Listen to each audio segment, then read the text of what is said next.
What an episode of SmackDown, my beautiful people. John Cena's last SmackDown ever, the return of cow milking, chicken chasing, fence fixing, tractor driving, weed harvesting, soil plowing, the ultimate farmer Brock Lesnar, and of course the one and only AJ Lee. Well, technically not the only one, there's a guy with that name. But people, a big episode of SmackDown that finally got us excited about the WWE. You know, this seemed like a very obvious return, but we've been hurt like this before. We got many teases and we always ended up being disappointed! WWE already teased it might be Rhea, who's my favorite women's wrestler. Not gonna lie, that would have been a massive disappointment. People who started watching wrestling recently don't even understand how big AJ Lee was back in the day. It always seemed like she's carrying that women's division on her back. In the 2010s, she was the one who made people take wrestling, women's wrestling, seriously. So now it's going to be really interesting to see AJ Lee in this environment, where the talent we have in the women's division is better than ever before. Many people will question, is she really that good in the ring? People, none of that really matters right now. Right now, it's about sports entertainment. And boy, I was sports entertained with that SmackDown. Let's talk about it. The show kicks off with John Cena. Huge ovation. This is his final SmackDown appearance. Tonight, he just wants to have fun. He talks about debuting against Kurt Angle in Chicago, title matches, and CM Punk's infamous moment. Basically, he talked about Chicago, and Chicago is a big deal when it comes to professional wrestling, man. They're like a very, very hot crowd, filled with very, very hardcore wrestling fans. He calls it the greatest crowd in WWE and thanks them for keeping him humble through failures and joy. Nice promo by John Cena, and we all thought, okay, so where's Brock? Where's the cow milking cowboy? Instead, we got Sami Zayn, who actually got a lot of boos. I can't help but sympathize with the guy. He's getting called Sammy Hogan or some shit, which is just bullshit. Come on, man. Come on. We can do better than that. But I can also kind of relate because people hate me now, and don't worry, I'm not gonna stay here for way too long. He acknowledges debuting against Cena during that US title open challenge, and now he's standing as a champion. So he thanks Cena and asks for permission to carry on that US title open challenge legacy, then flips it around and offers Cena a shot right here, right now. First of all, absolutely love the idea. Sami Zayn with the US Open Challenge, somebody who's really, really fun to watch in that ring, who's not necessarily an underdog, like that's what people seem to forget. That story is over. He's no longer the underdog. He doesn't need to be underdog. And he keeps saying, I'm no longer an underdog. And he's literally a perfect type of guy to have a US Open Challenge. And I think it's going to do wonders for that championship. And I find that really interesting. If that means almost every week we're going to see a championship match on Raw or SmackDown. SmackDown, right?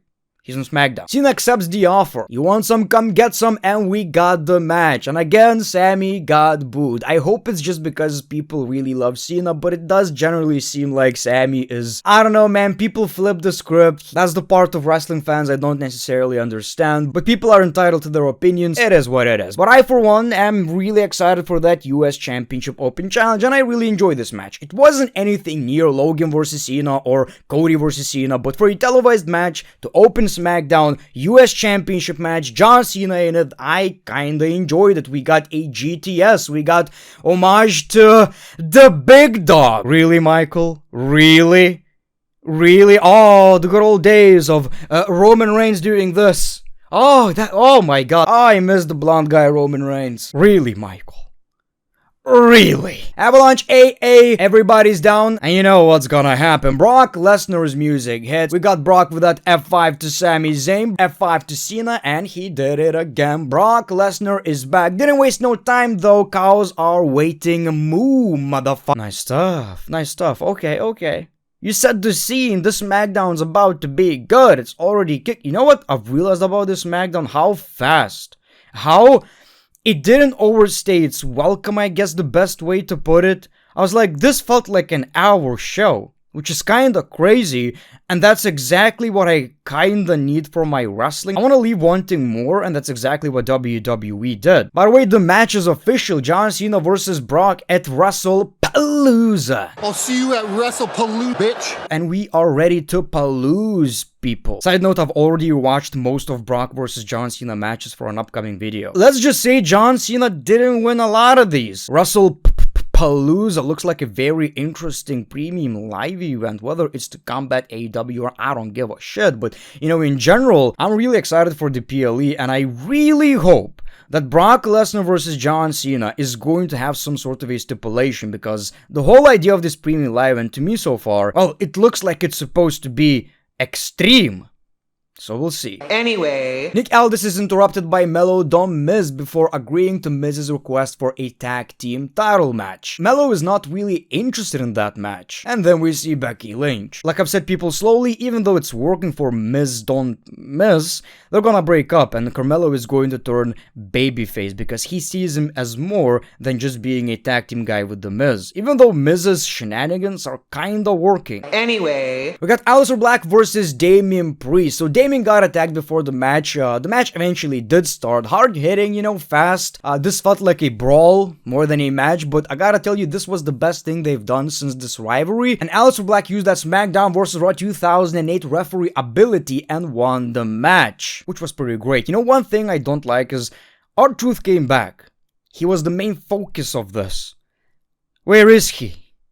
Where is R-Truth? I'm concerned he's getting released again. Don't you dare do that, WWE. anyway, Then we got Julia versus Meechum for the US title. So this was pretty fun. You know, I am really impressed by Meechum every single week. I think she has something different to offer. Now, James got involved and Julia retains, and then they attacked Meechum after the match, so they did not win the championship. Like I told you so far, this James and Julia partnership is not necessarily working for me, but we'll wait and see. I think Meechum is literally a perfect US champion. This might be a very unpopular take. I feel like the Women's United States Championship right now at this stage needs a babyface champion to kind of build this championship, because heels are gonna be, well, they're gonna be healing. They're gonna be healing people. They're gonna be healing, and they're gonna avoid championship matches. And in a way, when you're trying to build a championship, that's just my dumbass opinion maybe, but in this scenario especially, you need a babyface. You need these matches on SmackDown to keep happening. Decent matches, fair finishes, so the championship feels prestigious. You're seeing a lot of people competing for it, and then you can have a heel champion. I don't know, I feel like this championship needs a babyface. So Charlotte Flair is not cleared, and Alexa is gonna heal her with the power of friendship. Sorry to break it to you, not necessarily how that works. Women's title is on the line next week. Tiffany is feeling confident, Jade is ready to take that title, and there's Nia. Typical stuff. Can we move on from that? I'm a bit tired, honestly. anyway, Let's get to the good stuff. We see Seth Rollins, the legend of CM Punk, dies. Introduces Becky Lynch as the greatest female wrestler of all time and his sexy wife. Becky enters to boos. Everybody's chanting AJ Lee, and she's outraged. She's not here. She doesn't work. Why are you chanting other people's name while I'm in the ring? I am the greatest. I'm not the only one saying it. Sports Illustrated says it. She buries Chicago sports teams, and then we hear CM Punk's music. Punk says it's not about Becky, but about her coward husband hiding behind Heyman and the goons. Becky fires back with insults, even mocking Punk's face and pride. Punk says, I wouldn't hit women, but I can call Bayley, I could call Rhea Ripley, and then Becky Lynch beats the crap out of CM Punk. It's very controversial anyway. People are saying, well, he should fight back.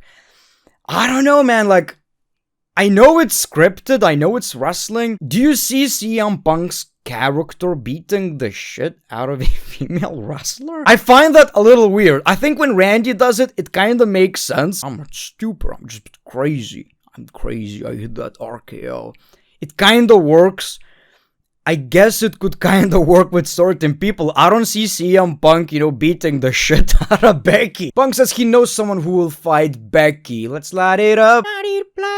And yes, people, we got the return of AJ Lee. The crowd goes absolutely nuts. And she's still with that kind of crazy girl gimmick. You know, that was cool, man. I'm straight back in 2012 with this shit. So she unloads on Becky with punches, keeps striking her. We got this big brawl. CM Punk looks very happy, proud of AJ. And that was your SmackDown with Punk and AJ embracing in the ring. Massive Chicago pop. And it's pretty clear this is a match for WrestlePalooza. That